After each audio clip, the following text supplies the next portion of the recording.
A title is going to be appearing now under your name, and it'll say former terrorist. Is that precise? And currently a reformer of Islam. I prefer the second one because this is the one that I belonged to a radical group, yes, but I never did an act of evil.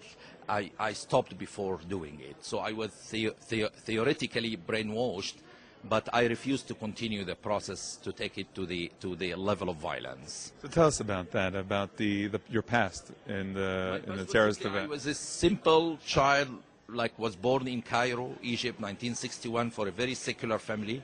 I developed motivation toward religion and God, and because of this motivation was very high, I became a member of an Islamic group. I belonged to Jama'ah Islamiyya in our medical school, where I met on a few occasions with Dr. Ayman al-Zawahri, second command of Al-Qaeda. He was a great leader for many Islamic groups back then, and he was graduated from the same medical school. That's why he used to come occasionally to pray with us and give us some lectures.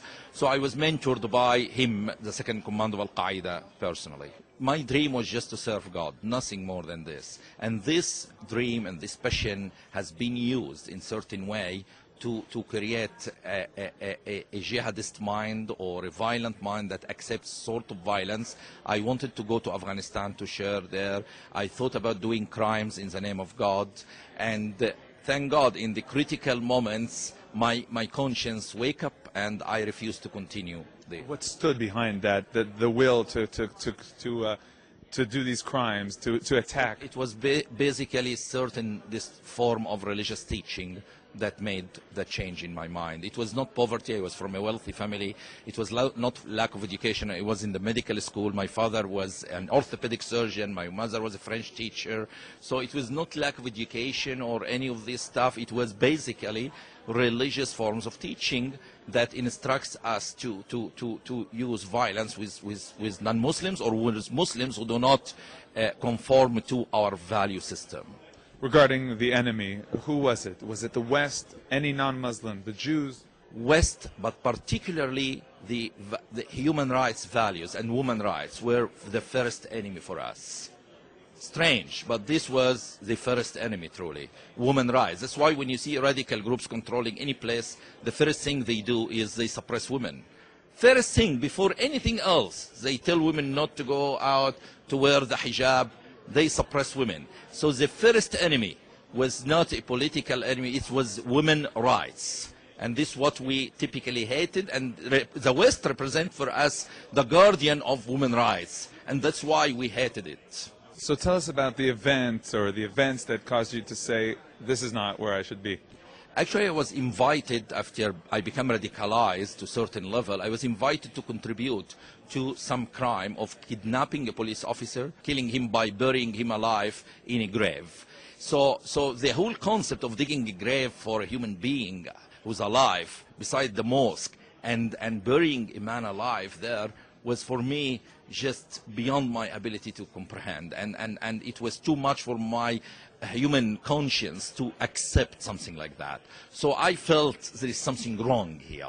And since this happened, I started to take steps backward, to go backward, to start to think and to develop other form of teaching or ideology or education to counterbalance this radical way of teaching Islam. So I used to speak in mosques to other friends. I was well known in my medical school to be a person with different views and opinions within Islam.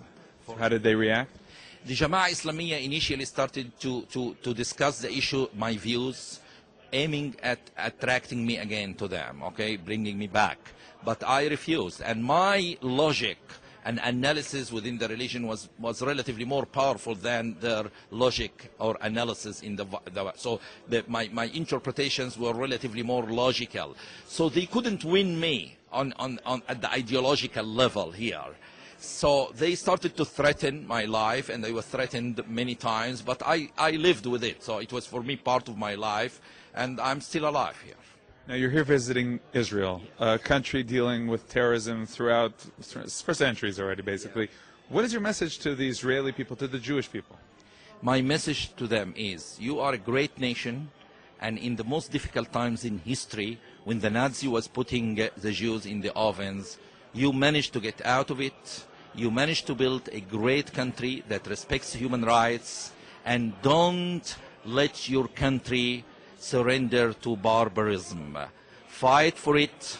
Use every tactic you can use, from military, educational, ideological, psychological, to stand against terrorism, and trust that the people who build this great nation are great people, and they will continue and they will make our world better. So trust that you can change the future. Really, there's a big debate in Israel. Do we make concessions to calm things down, or do we fight? Do we act determinedly? Never do concessions to radicals. The more you do concessions, the more they attack you. For example, when the radicals attacked U.S. embassies in Kenya and Tanzania in 1998, the response was weak.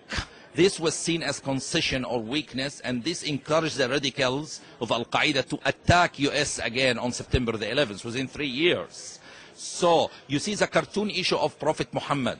The radicals didn't demonstrate for 4 months period until the magazine apologized. Then they start demonstrating. So concessions means nothing for them but a green light, an invitation to attack you more. So my advice to you, never do concession. Are you afraid? No. Why not? You mentioned that people threatened your life. Because I trust him, the Lord, not myself or my power. So I trust that I'm doing something good, and I will die one day. And if the radicals manage to kill me, they will not kill my voice. And if the radicals manage to kill me, there will be thousands of Tawfiks, Hamids coming to stand against the evil. So I'm not worried. On a historic level, do you look back at the days of Abraham, Ishmael, and the history of the Jews and the Muslims? How do you see that? I see it's fascinating to learn from history.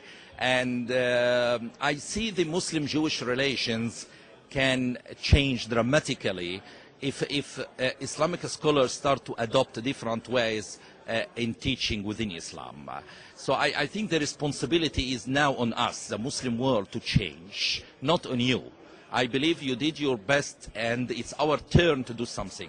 We always expect concessions, and the world also expects concessions only to come from the Israelis and the Jews. But it's now our turn to do some form of concessions, otherwise the problem will not be solved.